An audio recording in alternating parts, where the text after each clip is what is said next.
Dictation अभ्यास के लिए हमारे चैनल को सब्सक्राइब करें। चलिए शुरू करते हैं। रामधारी गुप्ता खंड 1 प्रतिलेखन संख्या 77। Ready start. महोदय, इस समय भारतवर्ष के सामने बहुत प्रकार की जटिल समस्याएं हैं और यह ऐसा समय है जब सबसे यह अपेक्षा की जाती है कि आप सदा भारत की सुरक्षा और उसकी उन्नति के लिए कटिबद्ध होंगे। पूर्णविराम। आपको मालूम है कि जब से यह प्रश्न हमारे सामने आया है कि भाषा के आधार पर देश के विभिन्न भागों का पुनर्गठन किया जाए, तब से देश में बहुत प्रकार के आंदोलन उठ खड़े हुए हैं। पूर्णविराम।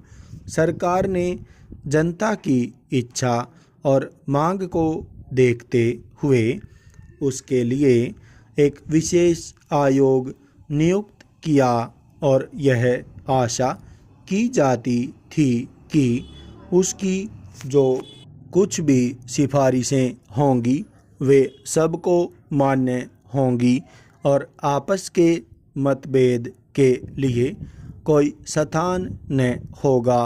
पूर्णविराम। इस संबंध में सरकार ने जो भी निर्णय किए उनमें से अधिकांश निर्णय सर्वसम्मति से ही हुए हैं। पूर्णविराम। परंतु दुख की बात है कि एक दो स्थानों पर मतभेदों ने एक ऐसा रूप ले लिया जो देश के लिए वांछनीय नहीं हो सकता। पूर्णविराम। दुर्भाग्यवश आपका यह अक्षेत्र भी उन अक्षेत्रों में से एक है। पूर्णविराम। मुझे इस बात की बहुत प्रसन्नता है कि आपने भारत सरकार के साथ सदा सहयोग करने और हर प्रकार से उसके निर्णय को मानकर देश के सुगठित प्रशासन में हाथ बंटाने का विश्वास दिलाया है। पूर्णविराम।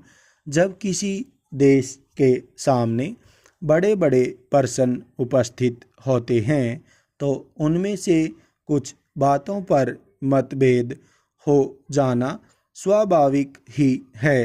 पूर्णविराम। इस युग में जब हम सब काम जनता की सम्मति से करना चाहते हैं और हमारी सरकार भी जनता की बनाई हुई है, तब यदि कहीं मतभेद हो जाए तो उसमें उतावलापन करने की कोई गुंजाइश नहीं रहती, क्योंकि विरोध प्रदर्शन करने के लिए आपके पास पर्याप्त समय है।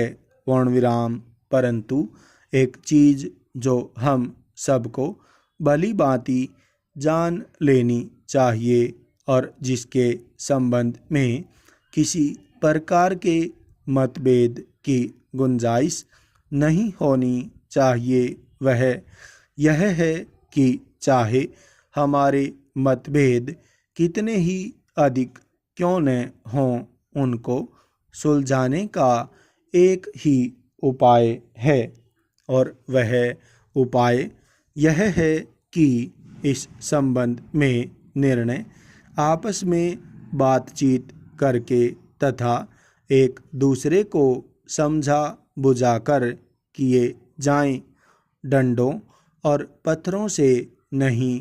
पूर्णविराम। हमने अंग्रेज़ों के विरुद्ध भी, जिन्होंने इस देश को 200 वर्षों तक अपने अधीन रखा, डंडे और पत्थर उठाना गलत समझा और नहीं उठाया। पूर्णविराम। स्टॉप।